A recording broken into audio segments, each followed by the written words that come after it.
Peace, everyone. How you doing? Welcome to Israel Doctrines Google Hangout. I'm your host, Carl Labert, and you have now entered into our Hangout. And today's show is 5K1 series official launch. Kings reveal truth about hip hop Informant, part one. Now, I must say, this is a very personal thing to me. Some of y'all may question why I've been quiet for a couple days because I've been doing work. When you're doing something, you're doing something. So, let's start this series.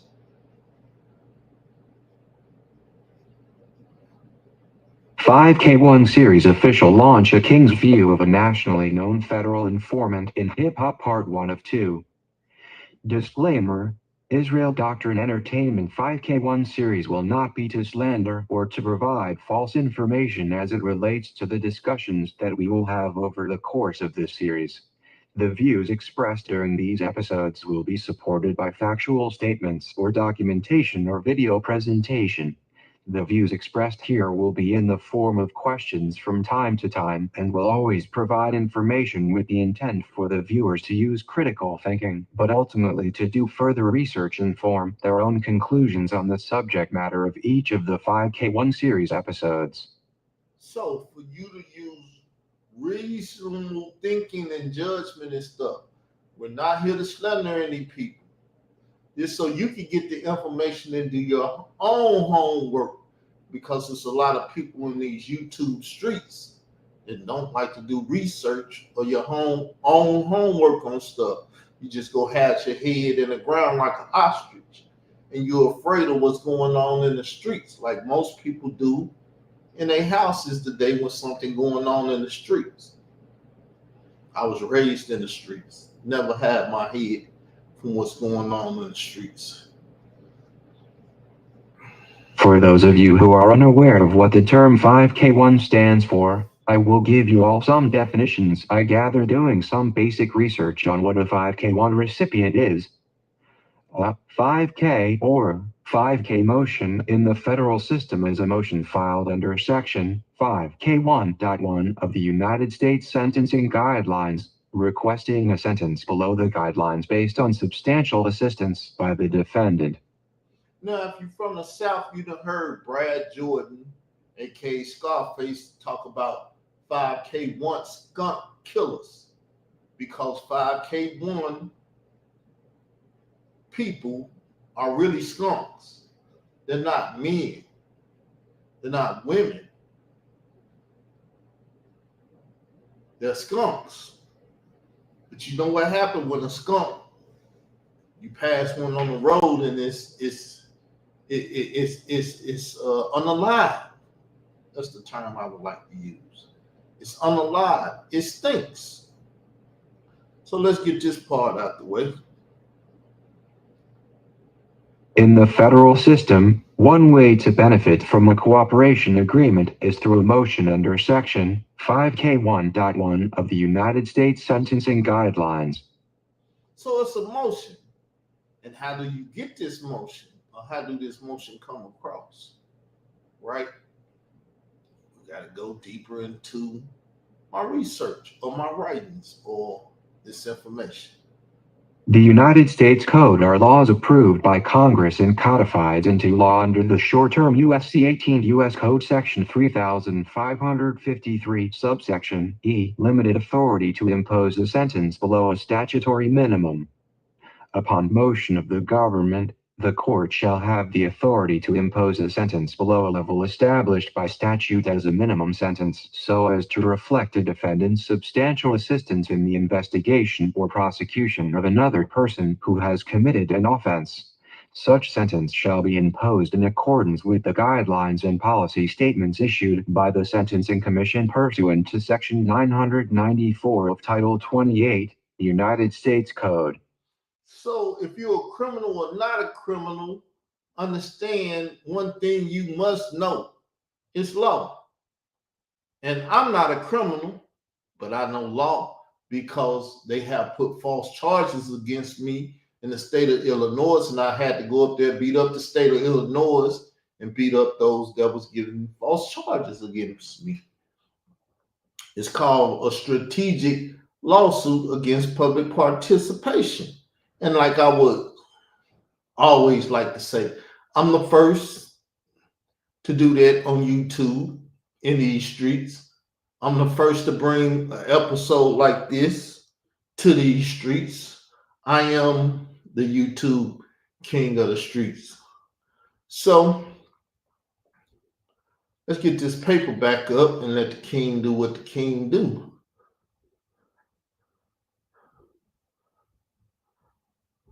Now that the formalities are all out of the way, welcome, you have now entered the world of the YouTube Street Knowledge. The series titled the 5K1 series is the Israel Doctrine Entertainment LLC official launch with today's episode titled, A King's View of a Nationally Known Federal Informant in Hip Hop. Yes, because it's a lot of national, international, and other federal agents in the hip hop game. Don't think you make it to the top of hip hop and the government don't have a bull pending in your nose to control you.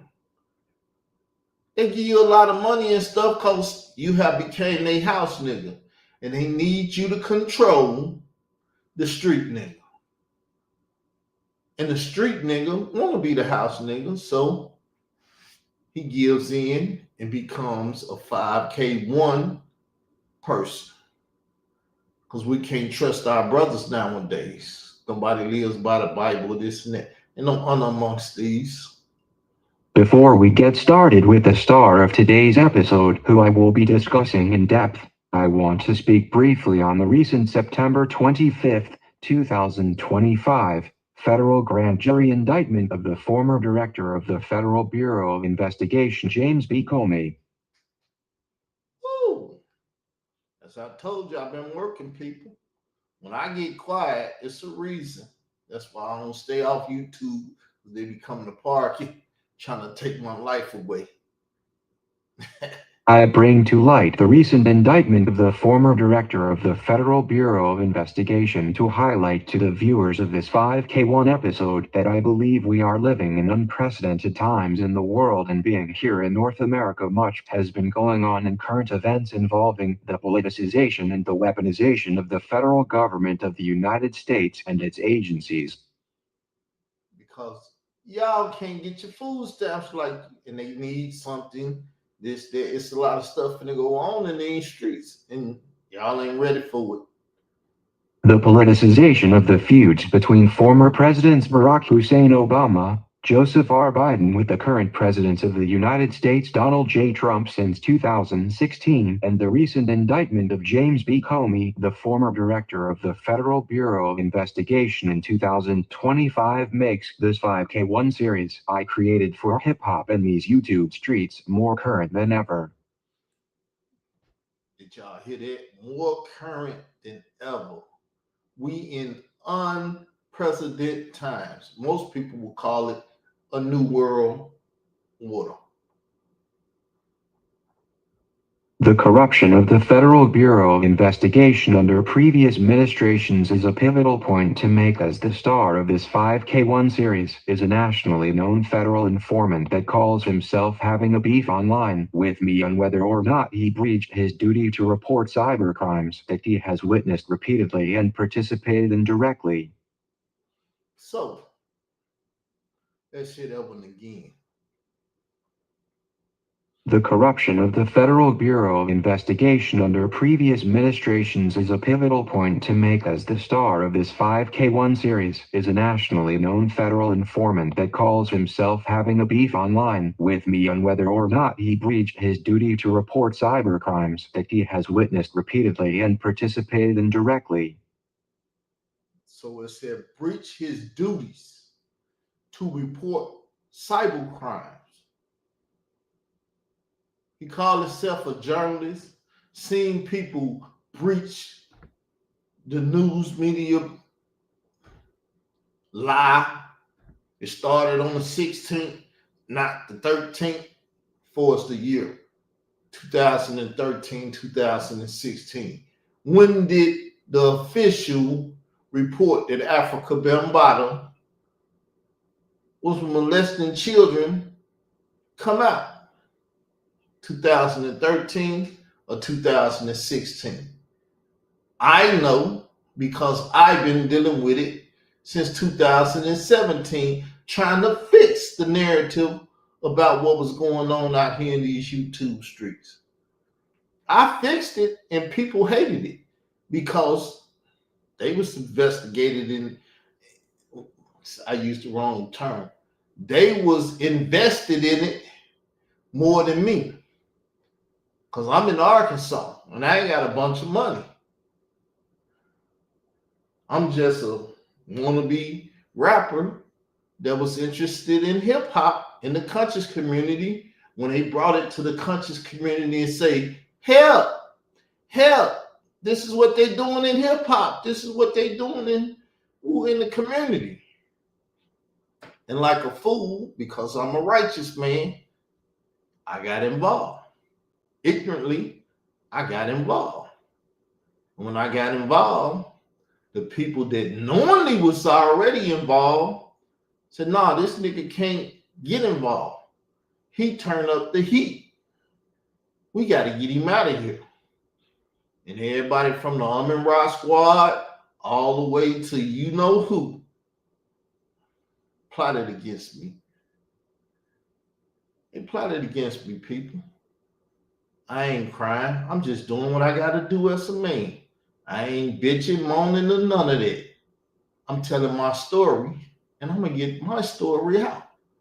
Whether one person listen, 2 or 1,000, or everybody get behind me, and we mob. Now I want everybody in the YouTube streets to think about this. Israel Doctrine Entertainment LLC is a hip-hop and Bible-based entertainment company. What could be more entertaining than a content creator having a nationally known federal informant have online beef and go back and forth about the godfather of hip?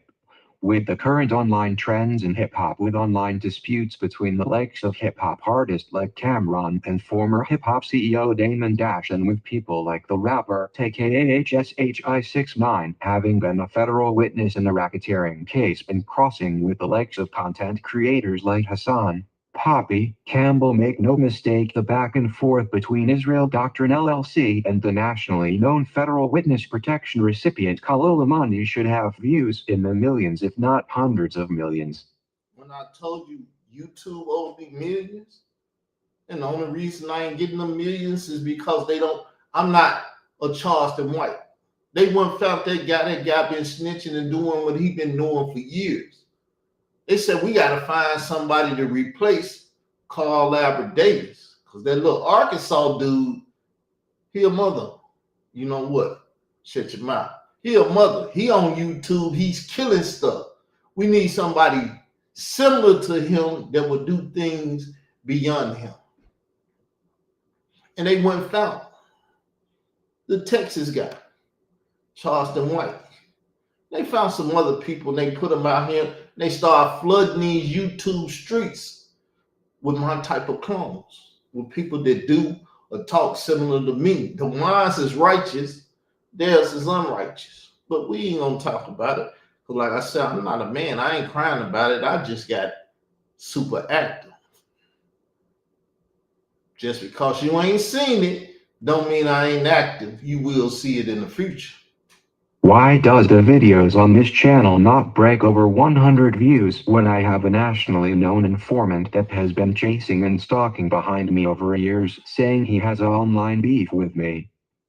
Yes, people, this proves that my channel is being attacked systematically by a concert of individuals, and this includes the content Khalil Amani makes attacking this platform. Khalil Amani brags and boasts of his being known. Let's stop it right there. Yes, people, this platform, as well as Israel Doctrine Reloaded, which was a 1 million view channel. 1 million people viewed that channel, though it had like 3,000 subscribers. Everybody and their mothers was watching it because that's why I was murdering the character that they brought out here, his son character. I was murdering his character, showing that he was not a victim, but a willing participant. Because anybody in a mama that will say this is a willing participant.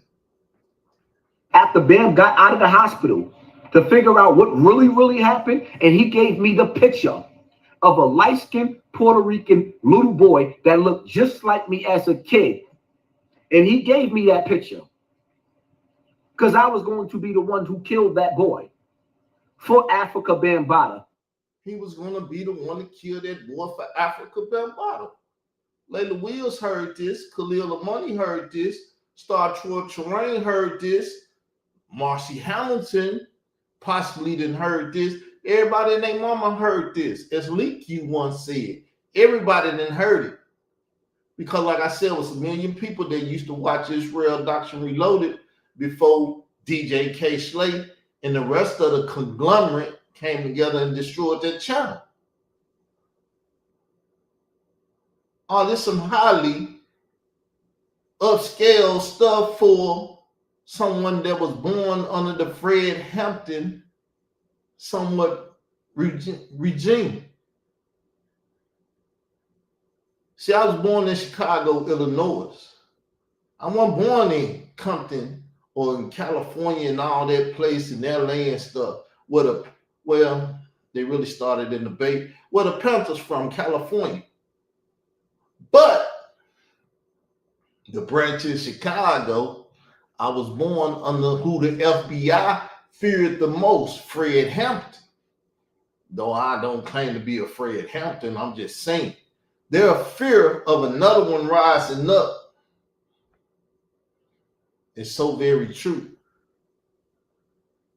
And the way I've been acting for years, they have seen me rising in social media.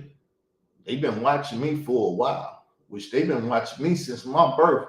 Because before I was born, my brother was in the military, and he had to sign military papers saying where his family members was and everything else, because they was giving them information that if he opened his mouth, they'll be visiting.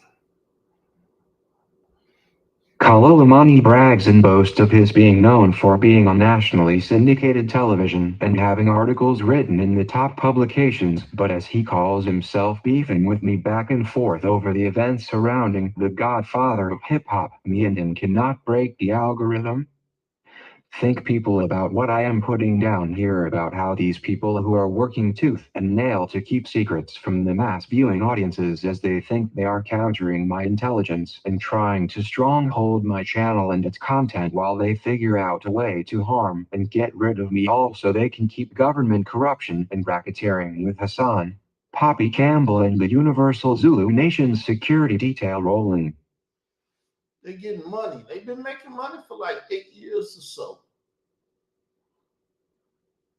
See, the thing with it is, though, I'm a capitalist.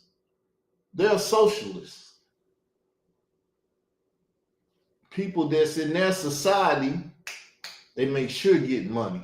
This capitalist that does all this stuff for capital, they won't let them get no money. I'm telling you, this wicked system, people. This 5K1 series will unravel for the viewing audience what I believe to be a domestic terrorist operation online and backed by the United States government. When I say government-backed, I am saying what has been going on in hip-hop and in these YouTube streets involve confidential informants and known informants like Khalil Amani, who are handled by government agencies that have been corrupted by politicization and weaponization against certain YouTube content creators who have conservative viewpoints. Conservative. I figure all black people is conservative, but with this social media and stuff, they didn't affect y'all mind. It's called being in the matrix. You eating food, but it ain't food. It tastes like it. This platform that on the surface looks like a smaller YouTube channel has been false flagged by some of the biggest and most influential figures in hip-hop, and just to name a few, the now deceased New York DJ K. Slay and Star Troy Terrain have false flagged my channels over the course of my disputes with Khalil Amani, the informant who took down the Miami Hebrew Israelite cult leader Yahya Ben Yahya. Yes, I'm somebody. I'm him. I'm actually him. If y'all know what I'm saying, if y'all can feel the vibe, I'm him. I am totally aware of the inner workings of YouTube and that certain organizations with ties and affiliations to people like Star are directly in communications with executives at YouTube, the likes of Liar Cohen, global head of music for Google and its subsidiary YouTube. Mm. A little small boy from Parkin, Arkansas. Shook up the world. I myself wrote Alphabet Incorporated, which is the parent company for Google, to inform them of the false flags to my channels, and at one point I was given all my channels that were wrongfully terminated back. Yes, see, they weren't going after one channel, they went after all of them. I had like 7 channels, they took them all. Israel Doctrine Reloaded was one of them. When they gave them back, they say, we can't go after them all. Let's go after this one channel that's getting all the views and where he's doing the biggest part of what he's doing. Because they didn't have StreamYard. So see, they could take one of these channels or 2 of these channels.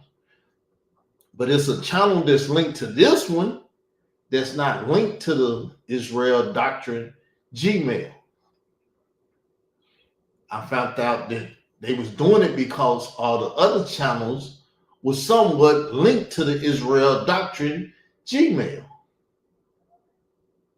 But truly, this one and Carl Labert, Israel Doctrine MCEO, it's the only 2 that's really hooked up to the Gmail, Israel Doctrine. The rest of them just was affiliated with the main channel. See, it's a dirty game, y'all. I was feeling like Tupac for real. Another way they have shadow banned this channel's content to cover up the back and forth between Khalil Amani and me is to send flash mobs of people online to false flag my channel and remove it from the algorithms. I ain't know that's how you could do it too. So you got to learn the game before you can play the game. I learned about the practices of using flag mobs to attack certain content creators' channels watching Star Troy Torrain some years back, and I believes that his snitch network in alignment with Hassan Poppy Campbell and Khalil Amani Layla Wills and the estate of Keith Grayson, the now deceased DJ K. Slade, has no doubt sent flash mobs to come and false flag my videos so that it looks like my channel and Khalil Amani is a small, dead, and stagnant channel. Flash mob. That's all right. YouTube Street Mob is here now. Next year, we YouTube Street Mobbing.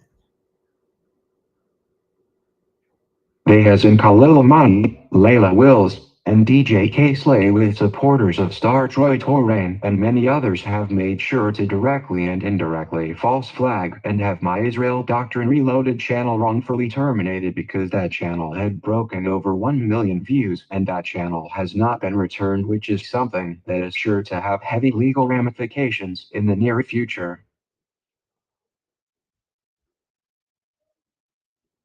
The Israel Doctrine Entertainment platform with my affiliate has become a forecasting network akin to a meteorologist forecasting the weather, as this platform tends to fuse end-time Bible prophesy discussions with modern trends and hip-hop under the acronym I created for the term when used on this platform, which is hip-hop. Here Israel people half-open prophesies. I will get more into the indictment of James B. Comey, the current president Donald J. Trump, and the weaponization of the federal government against certain political opponents a little later in this episode. Yes, people. Yes, people. So one thing I would like to share right now, just to break the rhythm of what's going on, is a video. So give me 1 second. I'll pull it up. Let's see this. I'm the template. I'm the template. I'm the template. I'm the template. Y'all hear it? That is Khalil Amani. If you didn't know the voice, hear the voice and see the face of my YouTube stalker. Matter of fact, I got to do something to make sure y'all can see it. There we go. Now y'all can see it. I'm the template. I'm the template on how to bring down Bambaataa. You hear me, nigga? I'm the fucking template on how to go to the government and bring down a motherfucker. I can help you write your books and write your life story. I can help you tell your story. I can help you get on national TV. Khalil Amani been on six national TV shows. People magazine telling my story. While you're stuck in the hellhole of what they call YouTube. So as you can see, he's talking to his son Camel there because what he wanted to do, he wanted to be a handler of his son Camel. That's why Wack 100 and Tekashi 69 was employed to go deal with her son Camel, which is federal informants too, allegedly.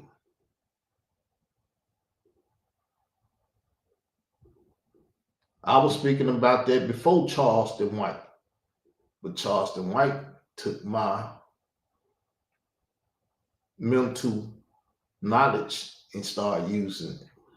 Stick around and hear this full episode because, as always with Israel Doctrine Entertainment LLC's series, this episode is going to deep dive into the topic of the federal informants, some being confidential human sources in hip-hop, and the role the United States and foreign governments have played in the manipulation of the culture. The star of today's 5K1 series episode is the nationally known federal witness who participated in 1980s in the federal prosecution of Miami-based religious cult leader Yahya Ben Yahya, none other than Khalil Amani, formerly Khalil Ashanti, and the birth name that his father and mother gave him, Lloyd Rodney Clark. Yes, I have a YouTube channel called Lord Rodney Clark, Israel Doctrine, what I had to use to fight my online stalker in his conglomerate. I want to make this clear to the viewers that Khalil Amani in his various national television appearances and in his published memoirs on his life in the Federal Witness Protection Program maintains that as a confidential human source for the Federal Bureau of Investigation and in the custody of the United States Marshal Service, who is performing his civic duty in the prosecution of what was said to be a murderous cult in Miami, Florida, whose leader Yahya Ben Yahya was also in child sex trafficking of minors.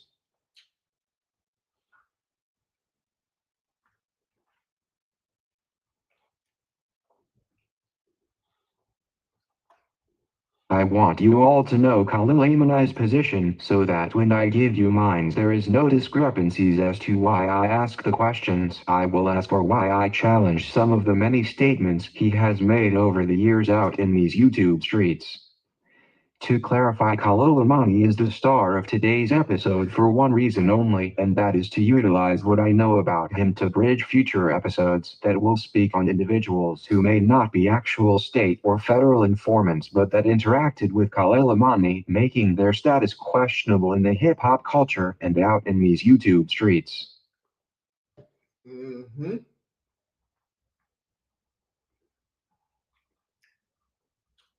Degrees of separation.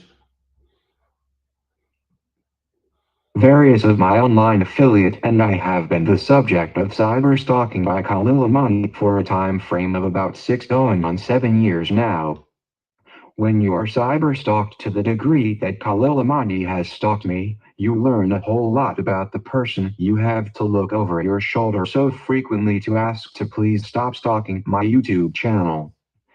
Khalil Amani is not my first cyber stalker online. In fact, Khalil Amani got into an online dispute with a previous cyber stalker of mine's. Yes, Michael Edwards. He put him in an article on his blog site. And I was like, man, why did you put him in the article? He tried to, he was scared of him, and I wasn't scared of him.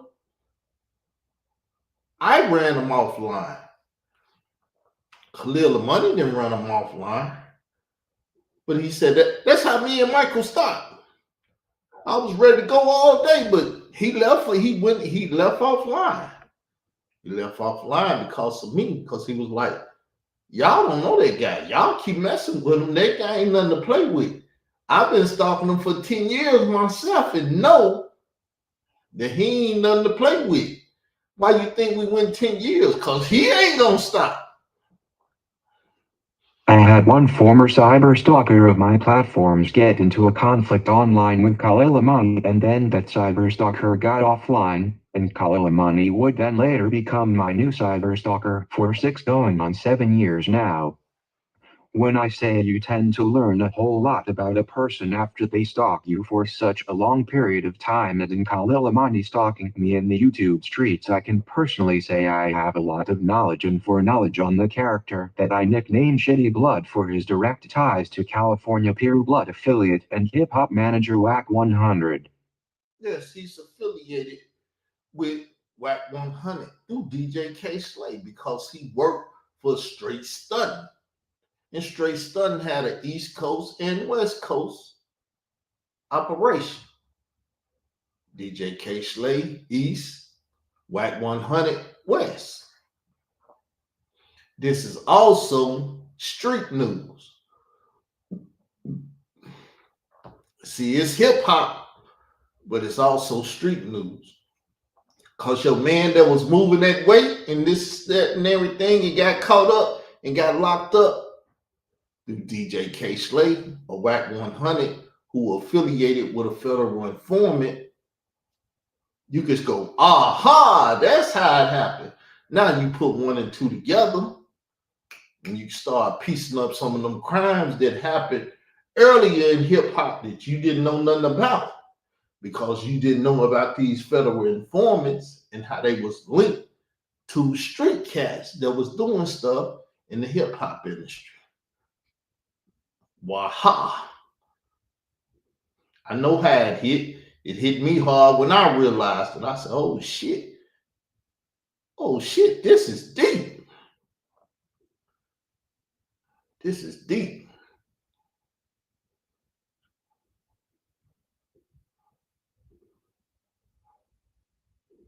If you asked Khalil Amani if it is true about whether he has been cyber stalking my affiliate and me for 6 going on 7 years, he would most likely lie or to try to project and gaslight the claim that it is that has been stalking him. To prove that I cannot possibly be the culprit of stalking Khalil Amani, I must inform you the viewers that Khalil Amani's current YouTube channel is his 3rd or 4th channel on YouTube after having channel after channel terminated for real breaches of YouTube community guidelines. Yes, because he was trying to go after me and my affiliates, and my affiliate, the Queen, was taking his channels out. He wanted to say Troy Star Terrain was taking his channels out. However, I ain't had nothing to do with it. I didn't ask the Queen to do it. He was personally attacking her and her children. She felt like terminating his channels. Khalil Amani first had his channel terminated by YouTube for comments he made about another YouTube content creator.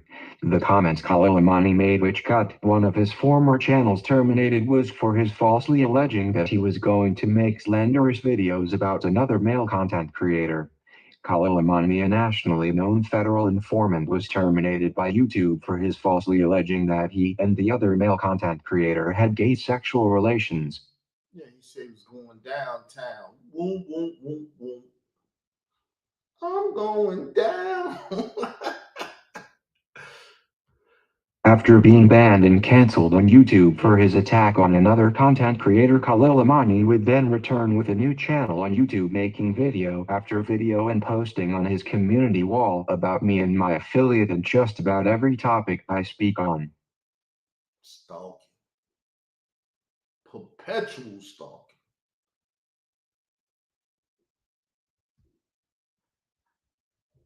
Whether I speak on Bible commentary or have guests on my platform, and whether the content is about Khalil Amani or other content, he is making videos behind just about my every word, trying to harm my affiliate and my businesses.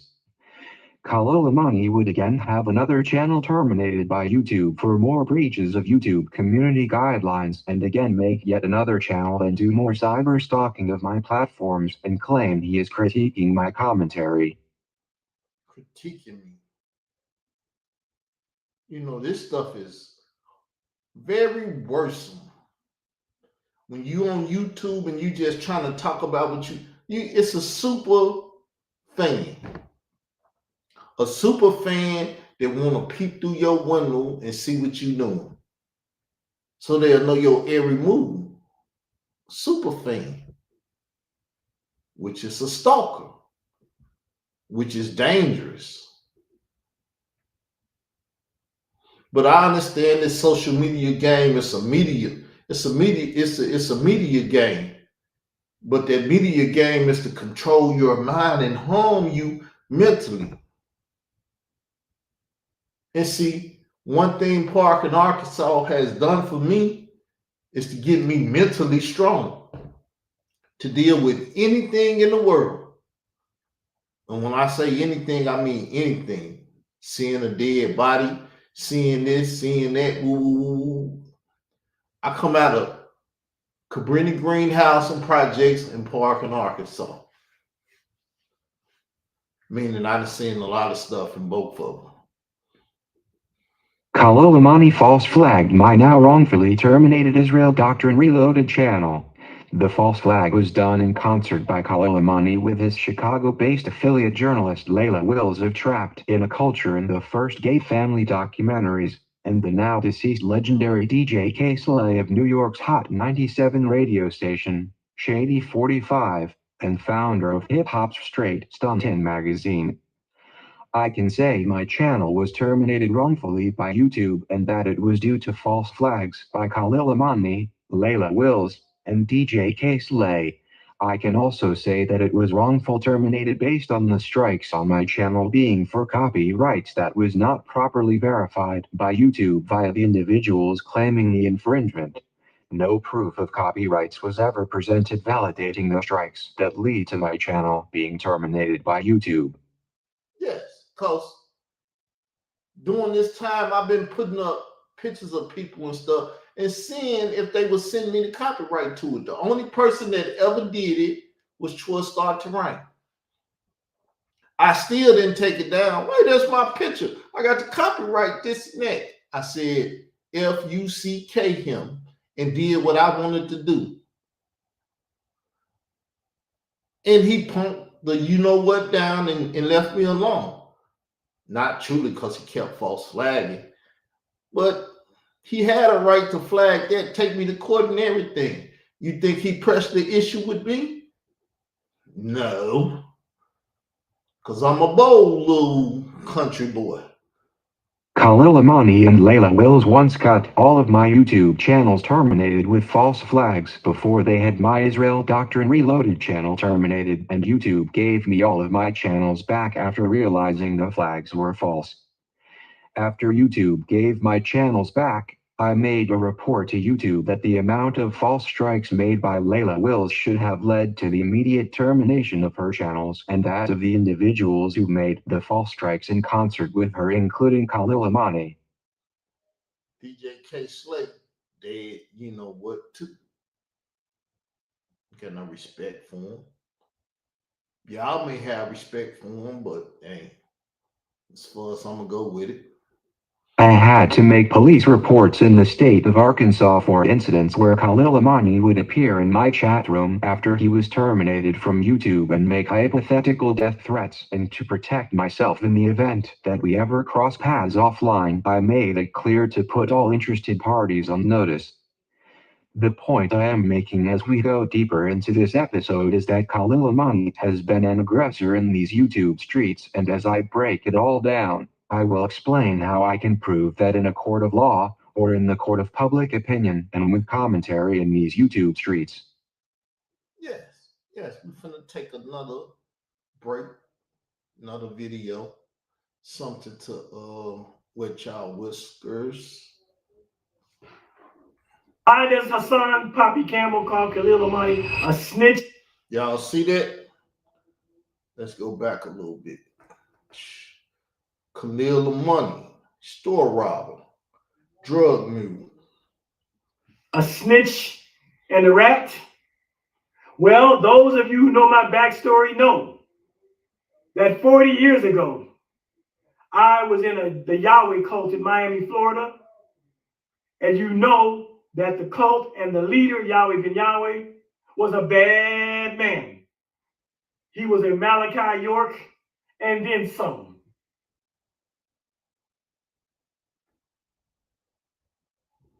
That's it, people. That was our break. But we'll get back to the report now.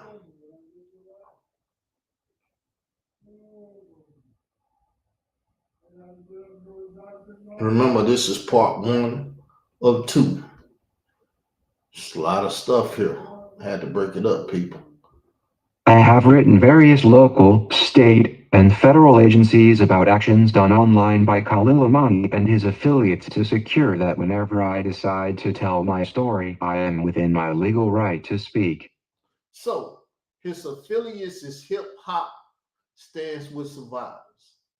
All the Europeans that's a part of that group that Layla Wills and got outside of this African American community to join her in this thing. Yes, y'all are part of this too. Yes, y'all went up there and stood in New York City with her and everything else. Yes. Y'all are part of this too. Welcome to hip hop. Keep standing with survivors that was well informed of what BAM was doing and participating in what BAM was doing. They survived, but how did they survive? If I am ever hauled into a court of law again like what was done to me by Layla Wills by Khalil Amani or any affiliate associated with them after Layla Wills lied to Chicago Police Department and had me falsely arrested, false claiming I was online with illegal guns, I will bring the evidence to prove my case and get discovery to support my counterclaims. If you are new listeners to this platform, you may need a more proper background on how I came to know Khalil Amani in these YouTube streets.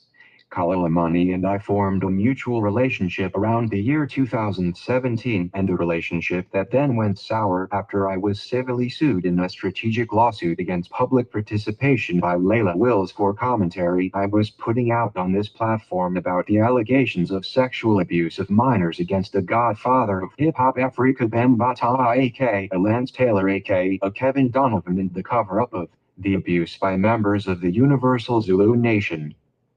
In 2017, I was responsible for the rediscovering of Hassan Poppy Campbell following a YouTube interview in 2017 on the channel that was terminated wrongfully, Israel Doctrine Reloaded. Now, as y'all can see, I've been a part of this thing, but they never wanted me to be a part of this thing. You don't hear me being talked about. Layla Wills will not open her mouth against me at all, because if she do, and we go to court, and I bring that court case that she threw out, and why did she throw it out, and everything up, she know. It's like a snap of a finger starting a fire. I set on fire. She can't argue with me. She can't debate with me. She can't do nothing with me but pay me back for what she done to me and tried to destroy me. If she can't pay me back, it's nothing to talk about. And I will be sending that bill one day. Hassan Poppy Campbell and allegations of his childhood molestation made against Afrika Bambaataa and the cover-ups of the Universal Zulu Nation as it relates to child sex trafficking was a dying story after Hassan Poppy Campbell and Ronald B. Stinger Savage came out in 2016. Following my rediscovery of Hassan Campbell's story 2017, I was able to do research into his allegations as well as Ronald Savage, and in doing that I discovered a cover-up of a potential statutory rape of a minor by Afrika Bambaataa and the Universal Zulu Nation. See, I was discovering stuff. because I'm a very active person. Good, bad, or whatever I do, I'm active, and I never hide my activity.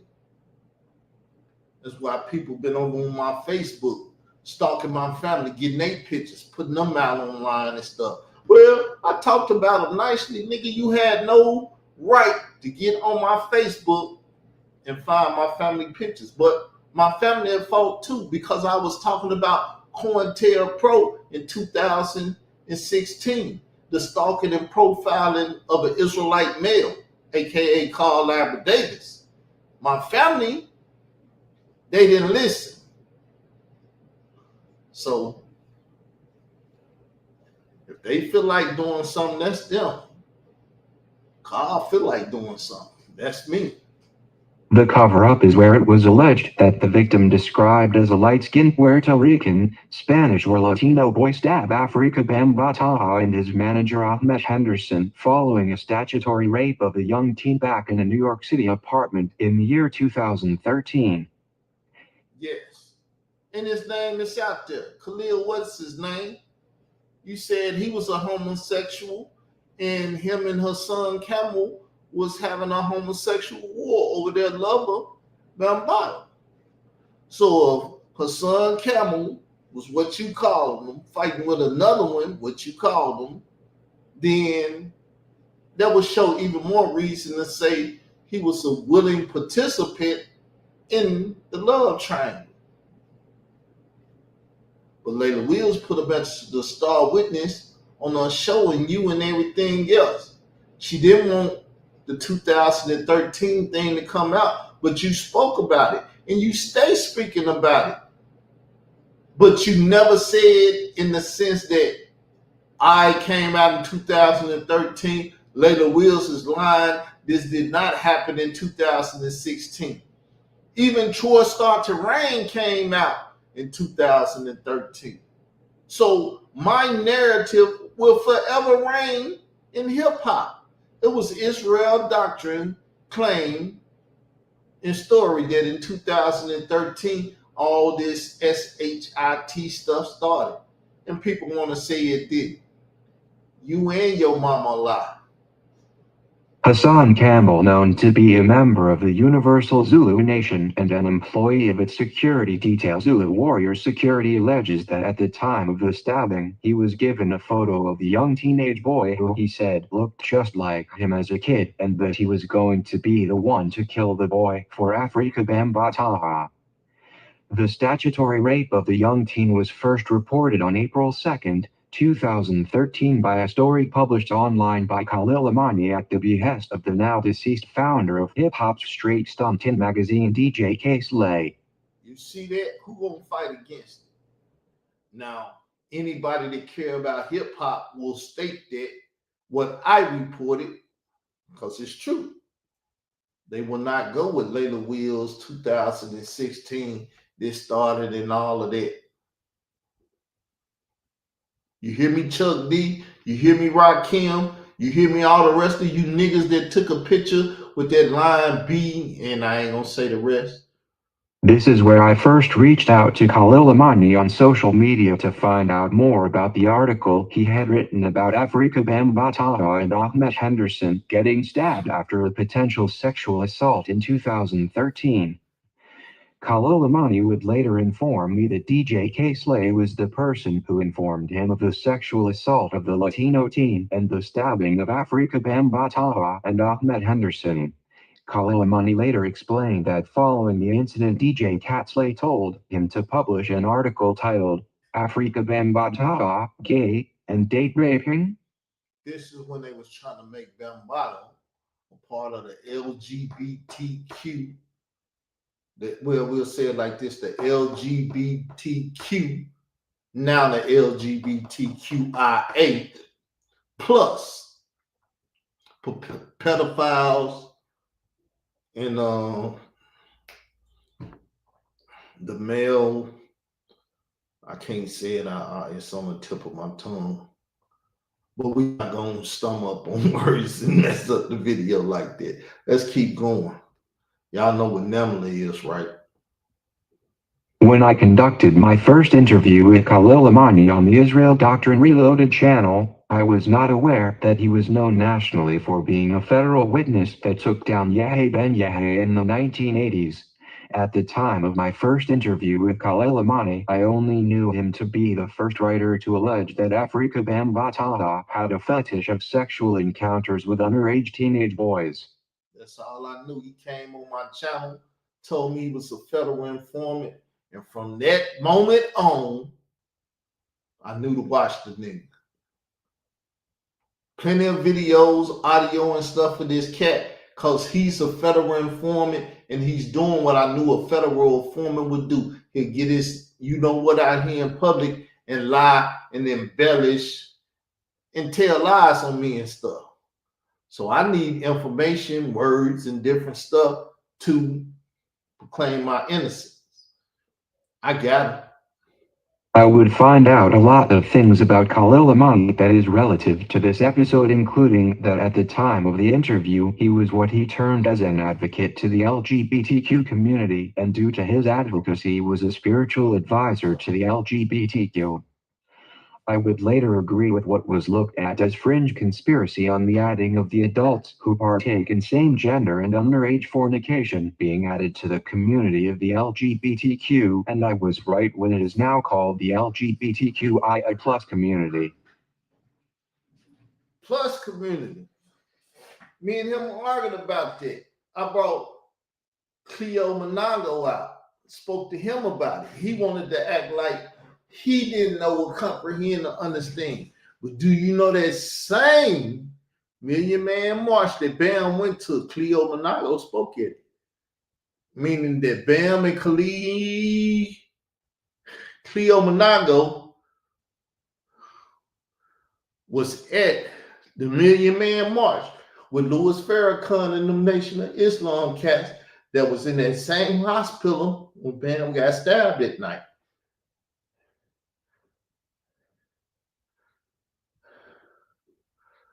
But hey, it is what it is, people. It is what it is. It is what it is. Well, that's a lot. We're going to sit here and we're going to endure, though, people. You're going to hear the whole presentation tonight and part 2, which is a lot.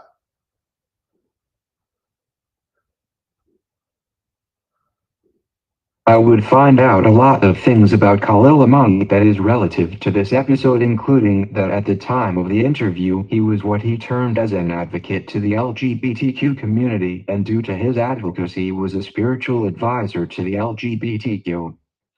I would later agree with what was looked at as fringe conspiracy on the adding of the adults who partake in same-gender and underage fornication being added to the community of the LGBTQ, and I was right when it is now called the LGBTQIA+ community.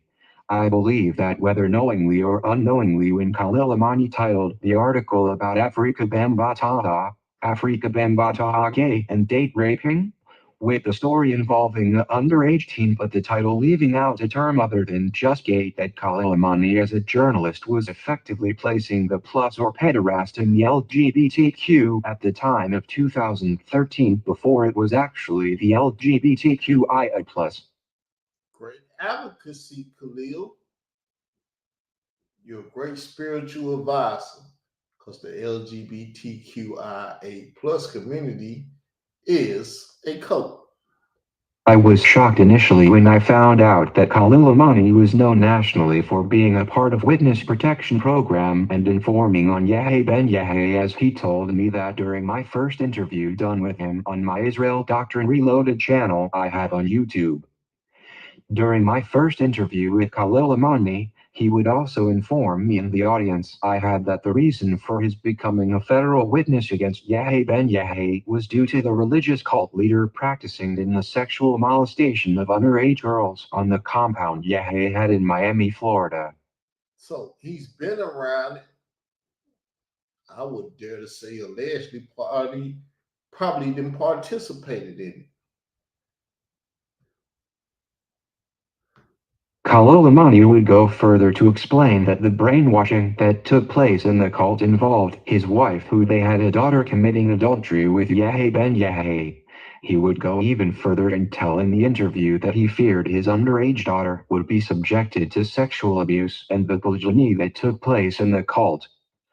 I want to make it clear that over the years, Kalilamani's reason for why he informed on Yahya has been changed or made to be complicated with more than one reason, but based on our fallout, I think that everything Kalilamani says about his informing on Yahya ben Yahya is questionable. I will get to why I say that a little later, but back to how things went when we had a similar goal.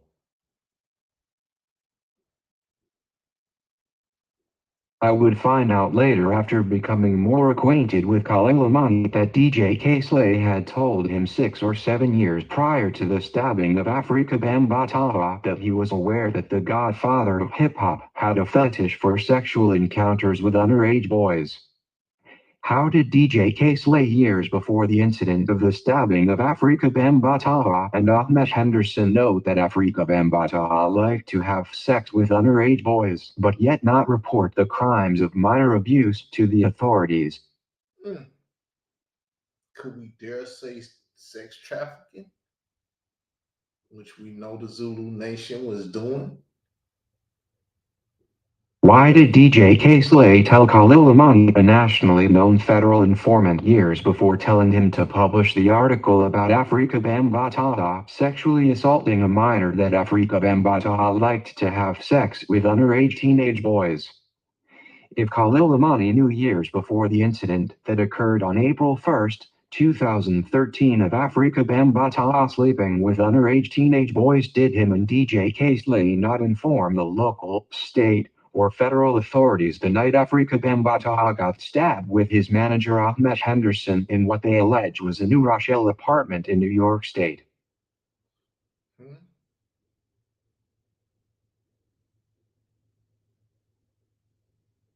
The answer to some of those questions that I am about to give may shock some of the lovers of hip-hop and have respect and admiration for the deceased DJ K-Slay. Before I give the answer, I have to speak on how Kalilamani, after becoming acquainted with me and my movement to find the whereabouts of the teen they said was a boy at the time who stabbed Afrika Bambaataa, got an interview with Colorado-based private investigator Ed Upperman of the Ed Upperman Report podcast.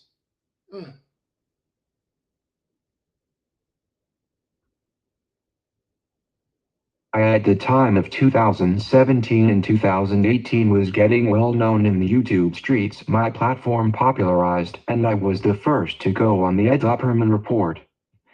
Kalilamani, who is now publishing articles about my investigative journalism and my piecing him back as the first writer to publish claims on Afrika Bambaataa, was even calling me the gatekeeper to the Afrika Bambaataa shit you shun, and now in a war of words with star Troy Torain on who was the first to break the story.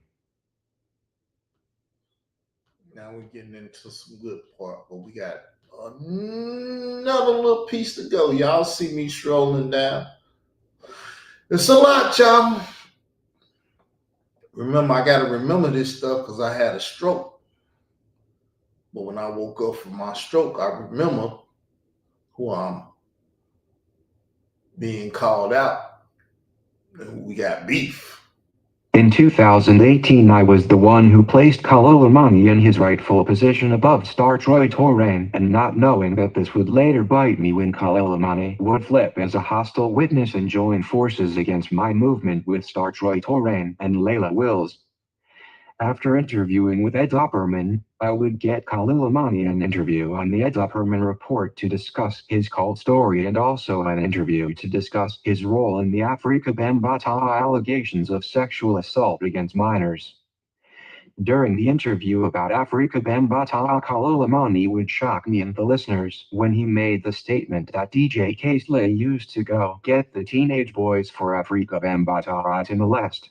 Kalilamani, after the statement, would try to correct that it was the Universal Zulu Nation that would get the boys and not DJ K-Slay directly, because back at that time DJ K-Slay was a team member under adult supervision of the Universal Zulu Nation and New York City Black Spades Gang. Yeah, so he basically said he was a child trafficker. but he was a child trafficking children. So Whether directly or indirectly, the phrase, "we," as in the universal Zulu nation used to go get the boys for Afrika Bambaataa, was used to describe what Khalil Imani told Ed Opperman and his viewers that DJ K-Slay told him. Now remember, Khalil Imani told the world that he was informed by DJ K-Slay 6 or 7 years before the stabbing incident had occurred in 2013 that Afrika Bambaataa had a fetish for underage boys. that's how he knew. He used to go get them for Bam. The statement given to Ed Opperman was the only plausible explanation as to how DJ K-Slay would know Afrika Bambaataa sexual relations, and furthermore DJ K-Slay, who was a member of the Zulu Nation as a teen, was alleging that the teenage boys in the nation were being used to lure other boys to Afrika Bambaataa for sexual activity. To make this perfectly clear, it was not alleged that DJ K-Slay as a man or a teen ever had direct sexual relations with Afrika Bambaataa, but that as a teenage boy the Zulu Nation, which including DJ K-Slay, would lure the teen boys into the nation, and then they would be aware of the ones who would have sexual relations with Afrika Bambaataa. Nasty perverts. This is what Khalil Imani is trying to keep covered up. I have played audio of Khalil Imani reading the definition of what child trafficking is, and he had to admit that based on the definition widely accepted for the term, that DJ K-Slay, albeit a teen at the time, was in fact a part of the "we" that used to get the young teen boys for Afrika Bambaataa, and even if a juvenile at the time, that would no doubt still be child sex trafficking to an adult for the purposes of illegal sexual activity. Early on, when interacting with Khalil Imani on these highly sensitive subjects and seeing the war on YouTube heat up with star Troy Torang, Layla Wills, Hassan, Poppy Campbell, Sonator TV, Tommy Sotomayor, and others, I began to record private phone calls with Khalil Imani for my protection. Yeah. See, people think I'm ignorant. But see, Khalil even said when he talked to Bam, because Sabir Bey said he would get him an interview, he said he's going to have a recording. He's not going to be like Hassan Camel. I have various private audio calls in my possession between Khalil Imani and me, even where he told me that he spoke to a direct affiliate of Afrika Bambaataa by the name of Sabir Bey, who literally informed Khalil Imani that Afrika Bambaataa was watching all of our content and went so far as bribe Khalil Imani, if he would stop speaking on Afrika Bambaataa, that he would assist Khalil Imani in a Hollywood movie deal on his Yahya Ben Yahya cult story. Another reason I began to record private conversations with Khalil Imani is much of his cult story and what happened after he left the Yahya cult was beginning to conflict. Much of what was conflicting came out in the YouTube back and forth going on with Khalil Imani and my previous cyber stalker RBG Hebrew. Michael Evans. Spend time with your stalker. You'll get to know him.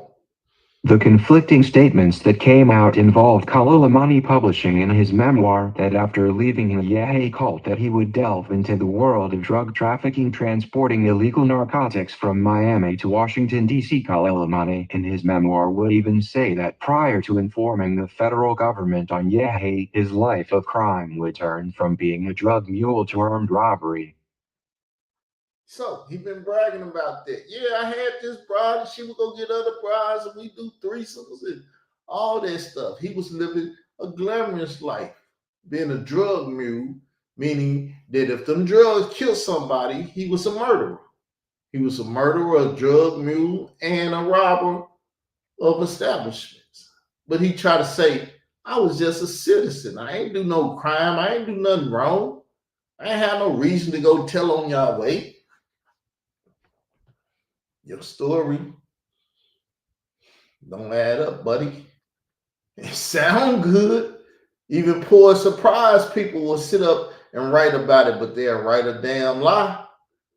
After believing that Khalil Amanai's story was one of a stand-up law-abiding citizen caught in a bad cult situation and then doing his civic duty to inform on a murderer and a child molester, I now saw Khalil Amanai's story entirely different.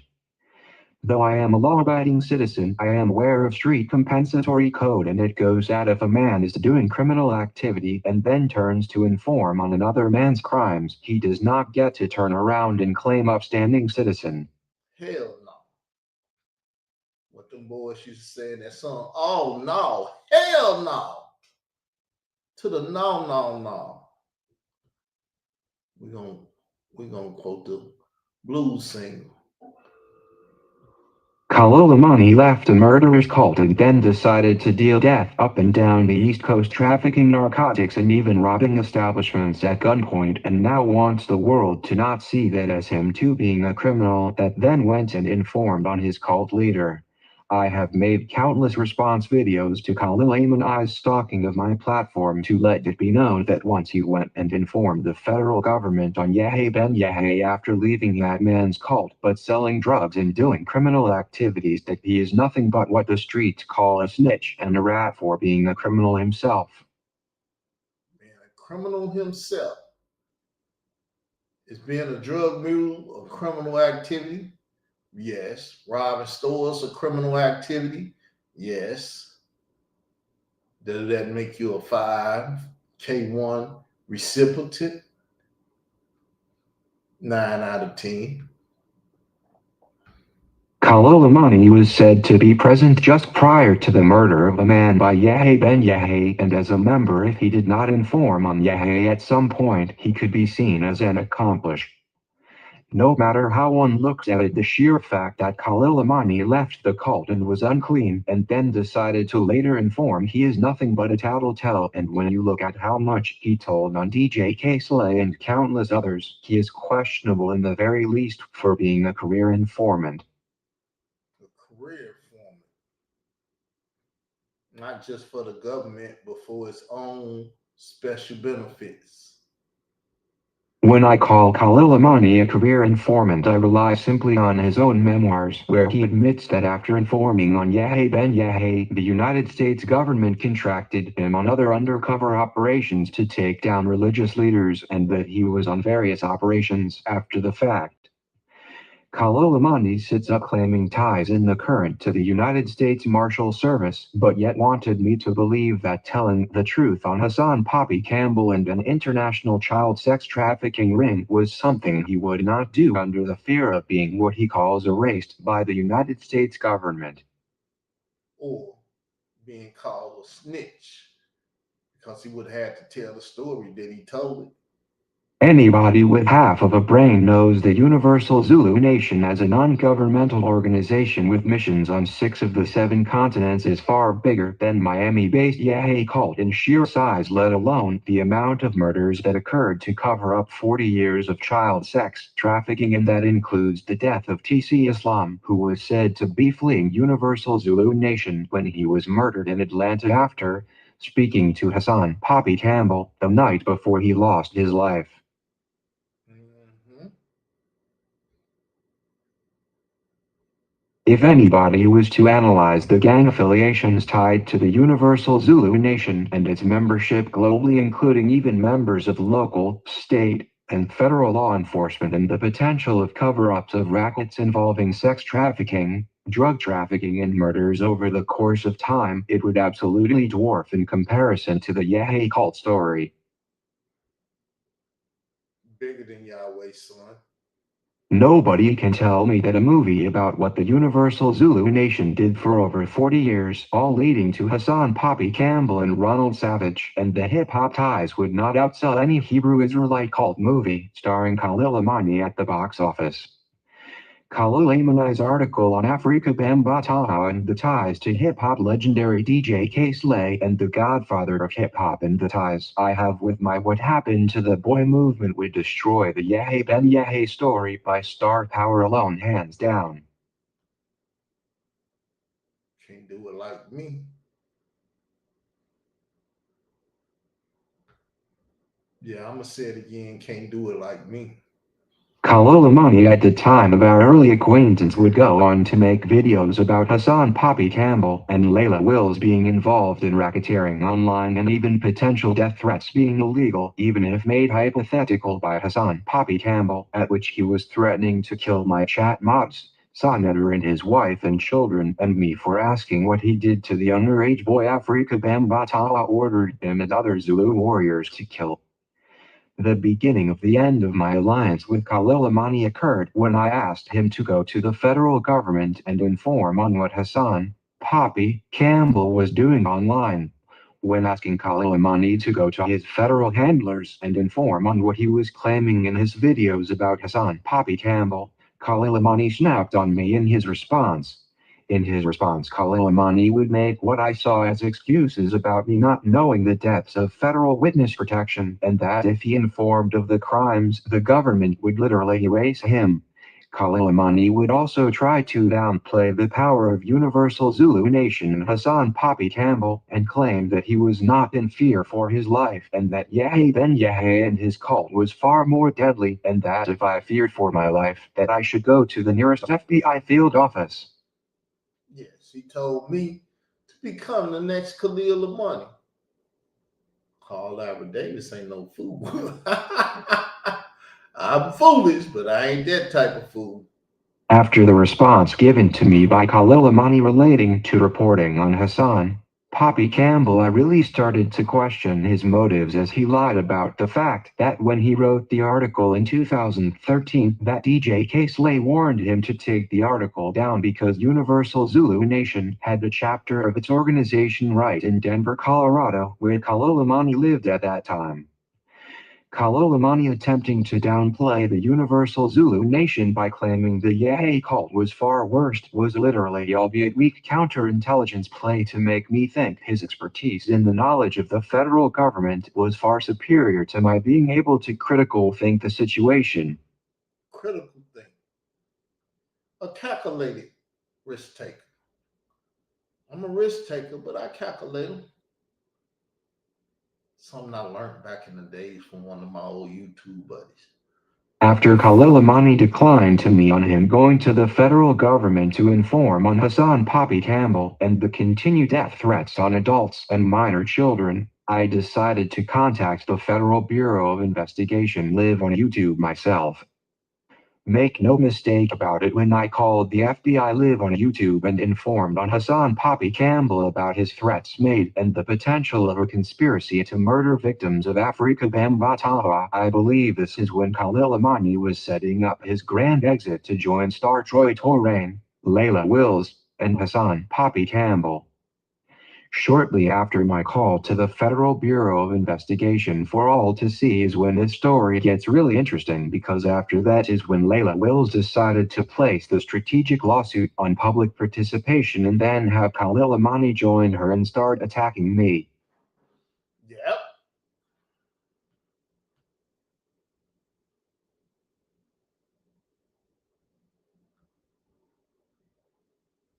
Now if you all are entertained, are you not entertained? Well, if you are, then you do not want to miss 5K1 series official launch, A King's View of a Nationally Known Federal Informant in Hip Hop Part 2 of 2, where we will continue to dissect the nationally known federal witness under the protection of the U.S. Marshal Service, Khalil Amani. Like, share, subscribe, hit the notification, become a member, be the first to hear the greatest perspectives from the king of these YouTube streets. YouTube Street Mob, we out.